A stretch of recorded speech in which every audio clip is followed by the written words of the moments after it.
Welcome. This is a portion of a 2 hour conversation that took place in June of 2019 after the NRA national meetings. A conversation about NRA with Mac from Military Arms Channel, Jeff Knox from Firearms Coalition, Rob Pincus from ICE and 2AO, Shawn from We Like Shooting, and Jared from Guns and Gadgets. Together, we talked about the current state of the NRA, where it's going, and what we can do.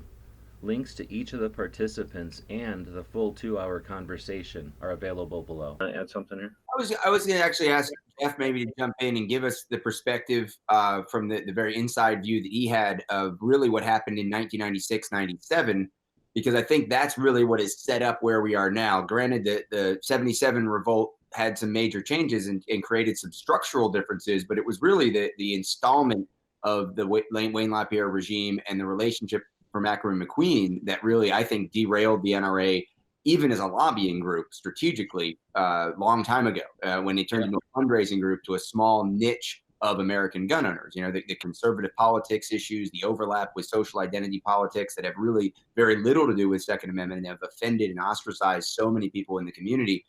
All that to me really started in the late 90s. Maybe I almost see the Oliver North move by Ackerman McQueen as similar to the Charlton Heston move by Ackerman McQueen in 96, 97. Jeff, can you just touch on that history for everybody for a few minutes?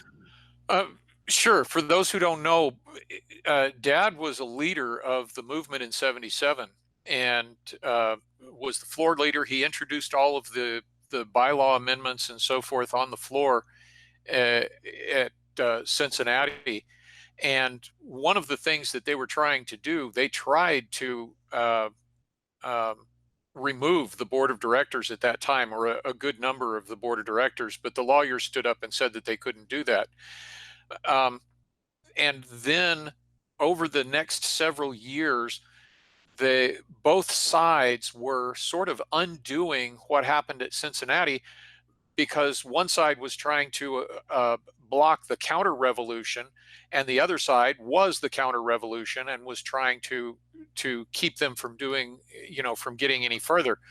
And then we move up to the 90s. Dad got back up onto the board, moved up into the vice president slot, and the majority of the board was really frustrated with Ackerman and McQueen and wanted them gone. And they told Wayne to get rid of Ackerman McQueen.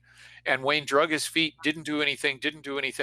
And finally, they threatened Wayne with his job if he didn't get rid of Ackerman and McQueen. And he said, okay, I've done it. Ackerman and McQueen is gone. We have a new PR agency called the Mercury Group, which he didn't tell anyone was a wholly owned subsidiary of Ackerman and McQueen, with all of the same people in all of the same positions, getting the same, thousands, tens of thousands of dollars a month.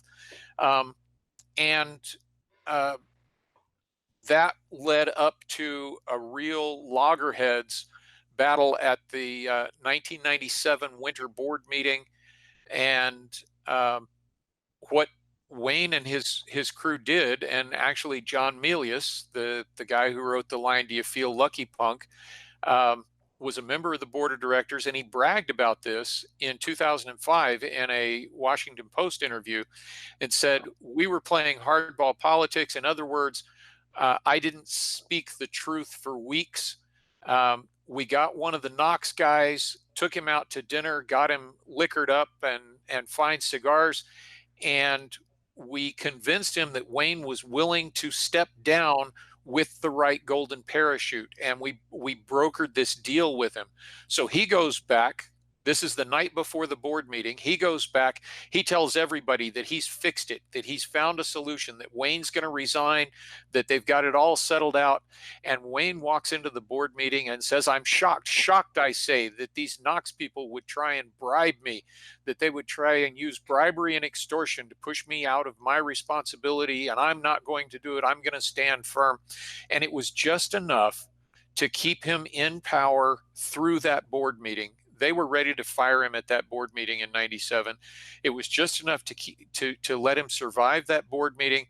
And then Charlton Heston came in at the members meeting in 97 was immediately elected to the 76th director in a, I believe, illegal move, and then was nominated to be the first vice president in line for the presidency when he had never been on the board or anything.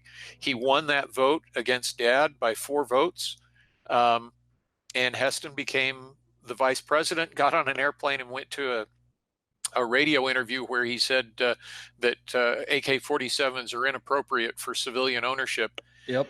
Repeatedly. He later got on script and stayed on script and did a good job for the NRA over the years. But it really, this letter from Wayne regarding Ollie North really so much reminds me of the tactic that they used in '97. I'm shocked that Ollie North would try and extort me. This is a portion of a 2-hour conversation that took place in June of 2019 after the NRA national meetings. A conversation about NRA with Mac from Military Arms Channel, Jeff Knox from Firearms Coalition, Rob Pincus from I.C.E. and 2AO, Shawn from We Like Shooting, and Jared from Guns and Gadgets. Together, we talked about the current state of the NRA, where it's going, and what we can do. Links to each of the participants and the full 2-hour conversation are available below.